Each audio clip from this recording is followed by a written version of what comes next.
Managing in tough times. Oh boy, this topic is huge to me personally. The last few years have been something different to all of us. On a personal level, I also have 3 kids in college, moved to a new location, started a new job with salary almost 3 times less than what I made before. With property that doesn't sell, it's an insane journey with God. Talking about tough times though, I made a decision to be more useful to God. But my biggest struggle is to really let go the control to God. It's a journey. So as we look through this lesson, it's a very personal journey to me. The study looks at 2 examples from the Bible. King Jehoshaphat, he was a good man. He was diligent in his duty as leader, and he strengthened his armies, fortified the cities. But a time came when he was attacked and invaded by a fierce enemy. He had his resources, but his security wasn't based on them. His security was in God. So first thing he did, he called on God. He got on his people to call on God. He led his nation to God because his security was in him.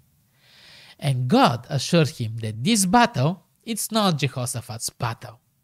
It's God's battle. And the victory was epic. On the other side, King David, a great man of God, who often proved that numbers and resources mean nothing when God is on our side. A great man of faith, who got blessed with great possessions and human might. But somehow, Satan made his way to tempt him, to count his might, to count his army. Nothing wrong to know your numbers, but along with that, something else was happening. The sense of security was shifting. Reliance was shifting from dependence on God to sense of security based on our numbers. These are some simple examples, things that we probably even know and have heard and preached. But it's a tough personal journey. This is not about bad people and bad things. It's about people who want to serve God, people who have a heart for God. Yet, we need our security. And unintentionally, we can't let it completely go on God. The way we experience this in our journeys is different. But much before getting to this lesson, I made a decision that I need to simplify my life and that I need to reset my priorities. These are 2 big points that the study looks at. How we do it is very personal and different in our various circumstances, but the principles are clear. Too many things keep us hostage. For me, it was a big house, debt, and very complicated life. It was exhausting to keep up. Doesn't leave time for anything, creates too much pressure and robs from so many other valuable things. So I committed to simplify. It's a journey, it's not easy, and it doesn't happen overnight. But it's a huge thing. Priorities. This seems easy thing to understand and to agree and to commit to, but proves so challenging to experience and to apply. Money and possessions are not a bad thing at all. They are great resources and can be used for powerful things. They may be a blessing. What is extremely difficult is to keep them secondary.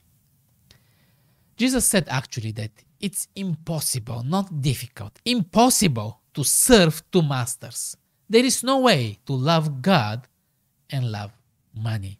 And we may not think that we love money, but when time comes to rely on them or God, it may prove a challenge in more than one way. Be intentional when you strategize your life. Be intentional, self-critical, and sincere when you set your priorities and ask God for help. Let Him reset your heart and mind. It's very deep change that needs to happen in how we think, feel, and react. Only God can do it, but we need to ask Him and to let Him. These days are challenging at many levels, but a time is coming when these challenges will pale in comparison. We live in a battle that is not ours. There is absolutely nothing that we can bring to help in it. But if our allegiance is with God, we need to learn to trust Him, to manage the resources that He entrusts to us, to do it well, to multiply them, but to learn to always rely only on God. It's a journey, and things like tithing, offerings, etc., everything that we talked about these few months, is to help us to build that. God doesn't need our money and possessions.